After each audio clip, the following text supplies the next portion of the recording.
as I said before, not being a big doctor guy, I really knew nothing about any of them or this hospital. But this is where we came from the word of other people. Said if you want the best care, this is where you should be. You know, I ended up when we got to the stem cell part of working with Dr. Taylor, and he's been great. I think the best part was while I was going through chemotherapy, he took the time to come in, sit down, and say, "Hey, you know, a couple months down the road, we're gonna get to know each other, and my role in this is this." And then he laid out the entire plan and how often he's done it. You know, how successful it's been. I mean, there's no guarantees with anything, but we felt very comfortable. Once you're going through chemotherapy and you have a PET scan and it says there's no more cancer in you, there is a part of your mind that says, okay, we did it. But talking to Dr. Taylor, he said, you may have done it, but remember, if we want to try and get rid of this thing and not have it come back, or at least expand the amount of time before it would rear its ugly head again, the stem cell transplant's where we want to go, and that was convincing. Between him, his team of nurses, the nurses again in the cancer center, the Lombardi clinic, they all make it convenient for you. And I mean, we received personalized cards.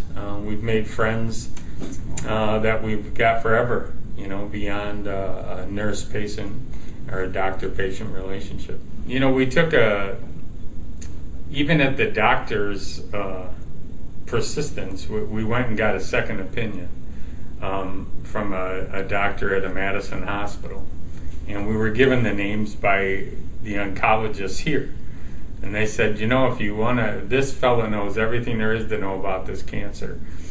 Why don't you go and talk to him and see what he has to say? And when we talked to him, we were driving home from Madison, and that's when we had this discussion. It said, let's do everything in our power.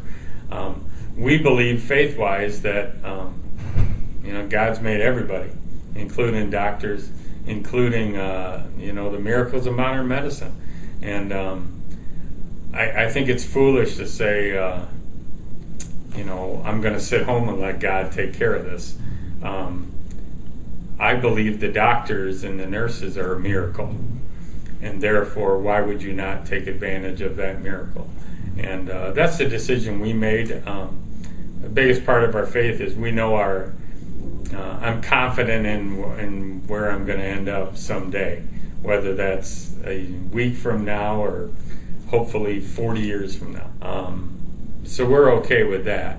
I think it came more down to trusting the physician and knowing that I'm an expert in something, as are you.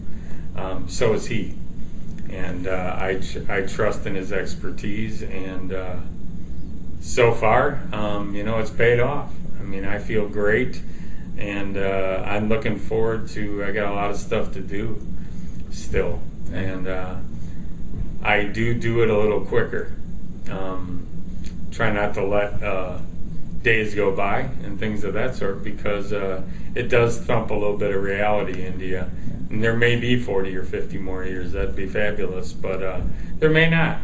And it makes you think about all that stuff and do the most with what you got now. I'm actually the assistant pastor at my church. So, you know, I have a strong faith, but to have the people around me see you get something like this brings a lot of questions to their mind. Like, you know, why him? Why Ken? You know, from what I see, you know, he takes good care of his family. He's good to others. You know, my job is, you know, with an organization that serves people every day. And they say, well, why you? And I don't think I've ever really said that. We all get stuff. We all have tough times. We all have to deal with things. This is mine and my family's. And how we dealt with it is how you're measured, and what you do with it. And so we did everything we could in our power, and then listened to some very intelligent people around us and said, let's prove this thing wrong. Let's let's be a shining example for someone, and positive attitude. I had that before. I still have it, and that's the way I am. That's the way we are, and we stayed that way. Didn't change. You have your tough moments. You know, you have your. Do you have a why me moment? You know, I think everybody has that, but they're quick and they're turned around into, now what do I do with this? And you still are kind to people. You still do good things, and this is just part of the road.